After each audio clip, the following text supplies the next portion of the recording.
want to extend my gratitude to the Vogel Foundation, to David and Thijs for the invitation to be here, and also to applaud you on all the great work that you're doing with the various partners in the room.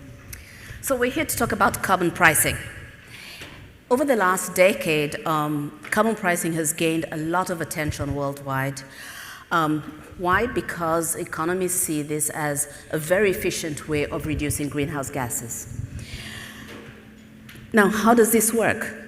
Putting a price on pollution basically means putting a cost on the thing we do not want, in this case, greenhouse gas emissions, and adding value to the things that we want, whether it's affordable energy, sustainable jobs, clean air. And there are very many ways to do this. We heard in an earlier panel about carbon markets and the role carbon markets plays to advance action around protecting nature. We have emission trading schemes, as we do in Europe and in China, and of course emerging in other parts of the world, including in Latin America, which place a limit on the amount of greenhouse gases emissions and allows those who are emitting lower emissions to be able to sell their extra emission units or allowances to higher emitters. We have carbon taxes. Now, this seems to be a favorite of many governments, which directly puts a price on carbon by defining a tax rate for emissions. Now, the interest in this has increased a lot. Just about a decade ago, only about 7% of global emissions were covered by a price on carbon. This year, the World Bank in their annual report shows that it's about a quarter of the world's emissions are covered with a price on carbon. That is a huge, should I say, step forward. And this, we now currently have about 73 carbon pricing schemes working around the world. And this cover about 39 national jurisdictions and about 33 subnational. Now, what is driving this interest? Well, governments do this for several reasons. First, because it's efficient, a way of pushing action on climate change. It's also a very important avenue to raise revenue. And again, just presently, the schemes that are in operation at the moment have reached a record level of $95 billion in revenue generated through carbon pricing. Companies are also doing the same. They're embedding carbon prices within their operations, and they do this for many reasons. One, of course, to preempt regulations and to prepare themselves for the implementation of whether it is new taxes or emission targets. They also use this to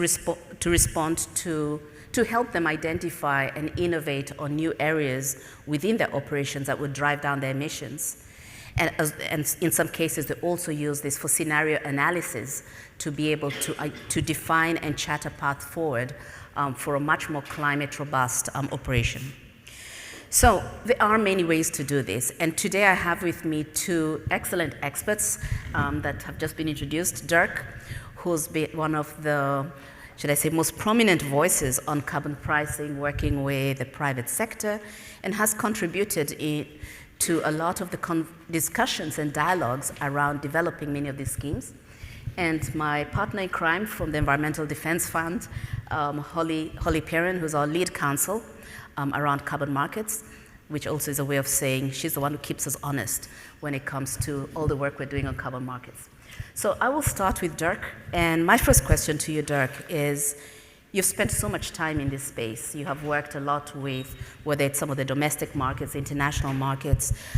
Maybe you could start us off by giving us a flavor or a sense of some of the developments in the last decades and some of the trends that you're seeing in this space. So I think when I started working in this space in the Clinton administration, there were sort of two schools of thought on carbon pricing. Either you're going to tax it or you're going to create a cap and trade program. And I think one of the things that's happened over the last decade is that we have a lot more hybrids. And looking at Latin America in particular, we've seen the advent of a number of carbon tax systems that also allow for use of carbon credits against the carbon tax. Those instances where a government recognizes the type of credit enable a lot more investment to flow. So this has become a priority for us, is first and foremost always trying to pursue compliance markets. But as our friends from Nature Conservancy mentioned earlier, there's also been an upswell of interest from corporations in taking voluntary action in places where the governments are failing, like Florida, like Alabama, where I live. If you think Florida's bad, you should check out Alabama, right?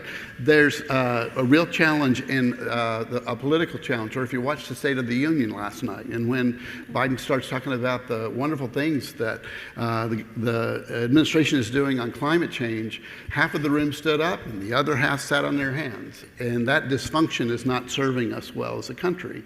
But I'd say the big innovations are around more of those hybrid systems. And the other thing that I really have to stress is just this last year, you got to give credit to the European Union, because they expanded their program from covering just the large stationary sources to adding a second emissions trading program that's going to cover transport fuels and the fuels used to heat and cool buildings. It's almost double the size of the program. That's why your numbers went up. And China is now talking about expanding. Theirs just covers the power sector, their emissions trading program. It allows use of carbon credits from within China.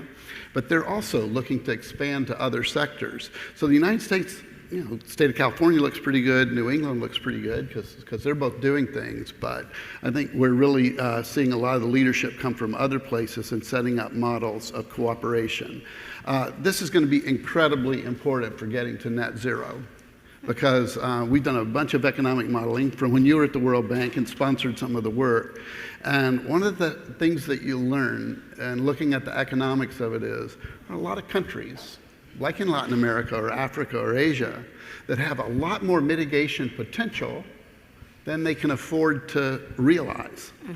There are other countries, as in Europe or US, where our costs are higher, and we could get a lot further, a lot faster, if we actually worked in collaboration through a global market. And we're facing headwinds on that right now, but ultimately, I think it's that kind of global cooperation that we need.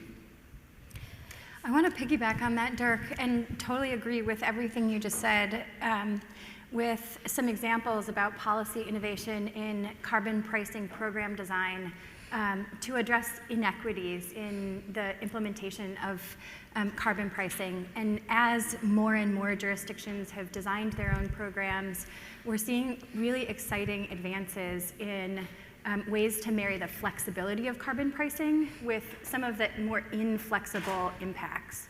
And two big kind of trends to watch here are the ways to use the revenue from carbon pricing. Angela mentioned the tremendous amounts of money that are generated from cap and trade and taxes, and directing those revenues to impacted communities, marginalized communities that live and work near remaining facilities, or investing that revenue in clean energy or resilience or adaptation is so important to the future of carbon pricing. It's so important that New York is actually calling their program Cap and Invest.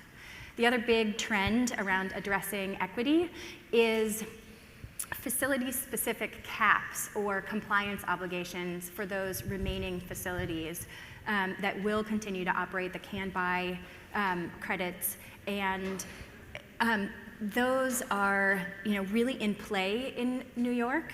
And we hope to see a first example of that type of marriage of the flexible carbon pricing with, discrete action to address the very real impacts to communities. Thank you. I think what's coming through is that carbon pricing is not just one thing.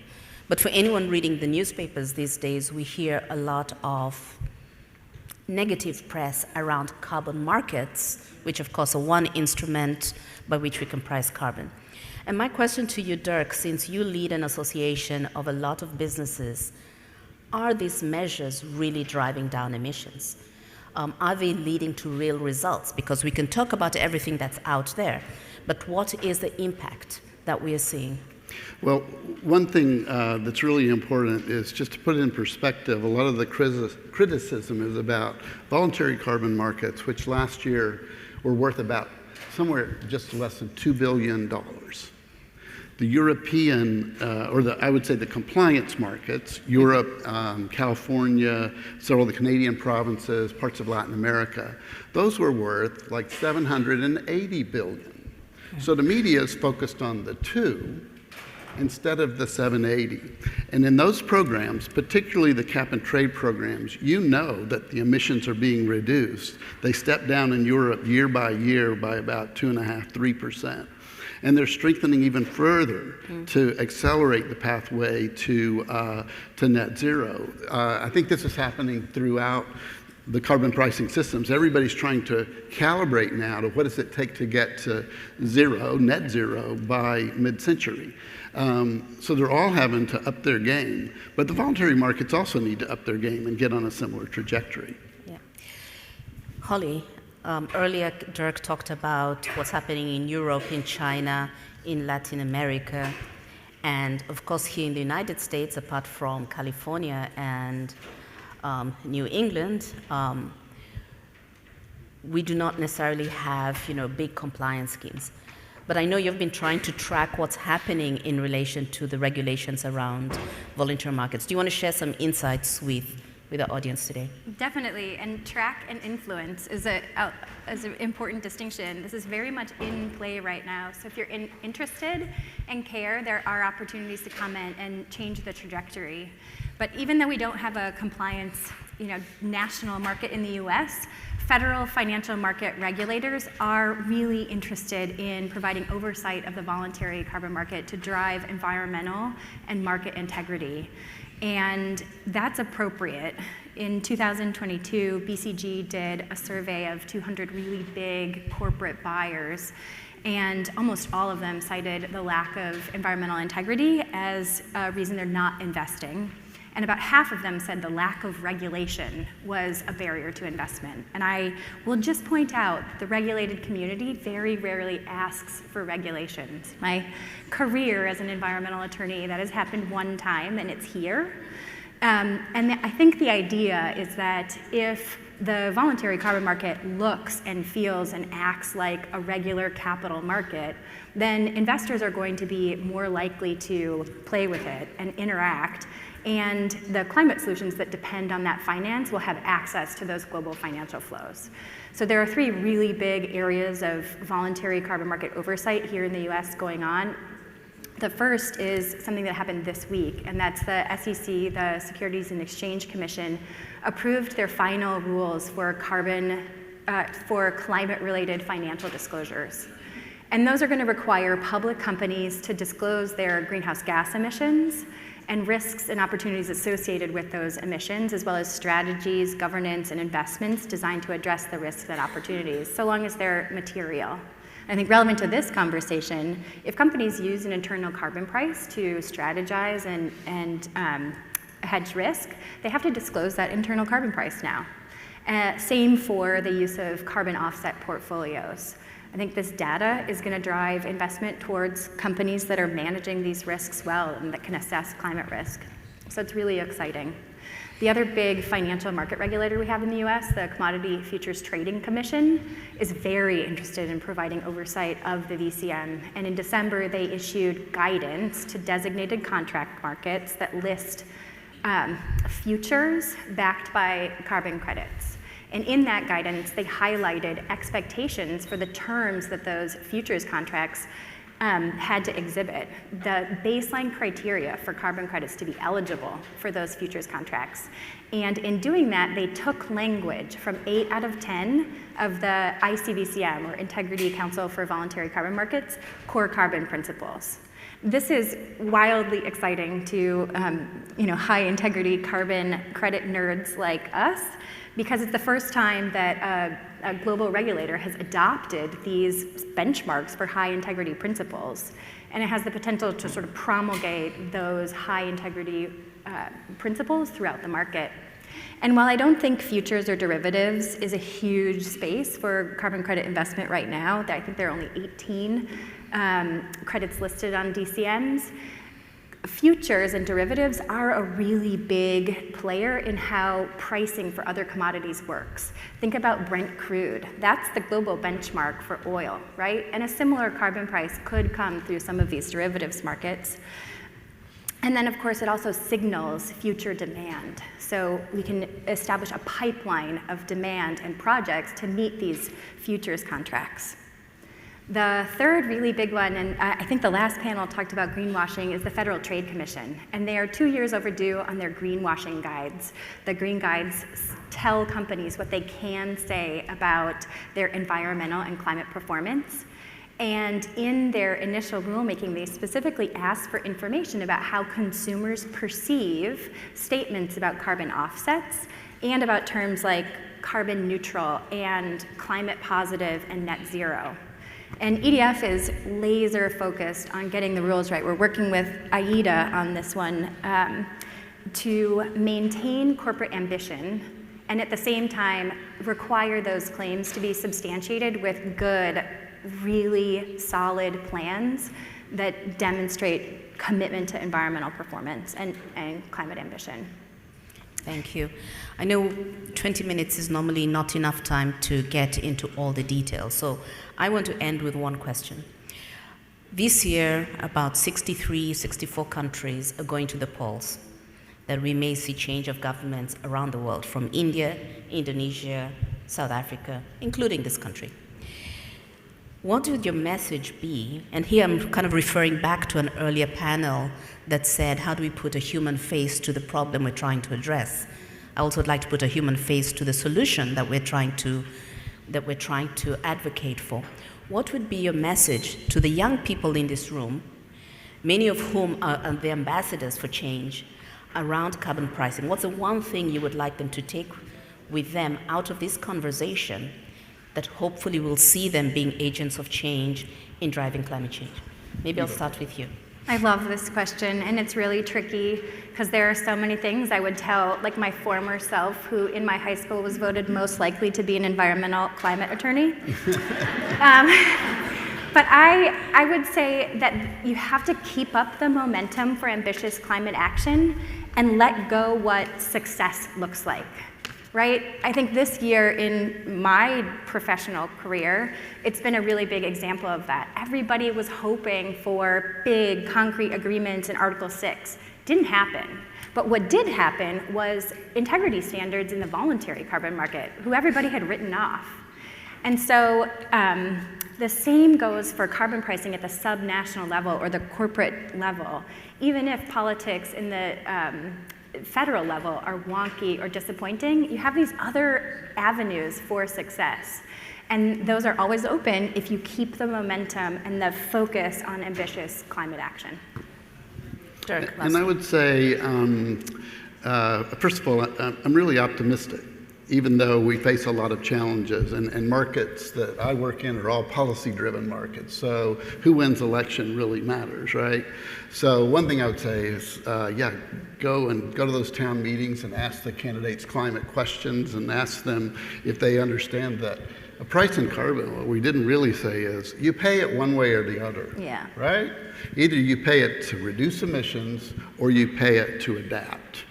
And that's the choice. So when a politician doesn't want to address the need to reduce emissions, they're really just telling you that they're willing to pay for adaptation. And for those of us that live down here on the Gulf Coast, we know what that's about. That's when FEMA comes in after the hurricanes. And that's not cheap, right? So that's what I would say is ask some questions and also consider a job in carbon markets. There's lots of opportunity for lawyers, for accountants, for engineers. It's a great field. Thank you very much. I think the thing I'd also like people to remember when living here is putting a price on carbon is a means to an end. And we should not lose our sight on what that end is. The end is addressing climate change, creating clean new jobs, generating revenue, and securing a future for the young people we have here and the generations to come. Thank you very much, and I think we will close on that note.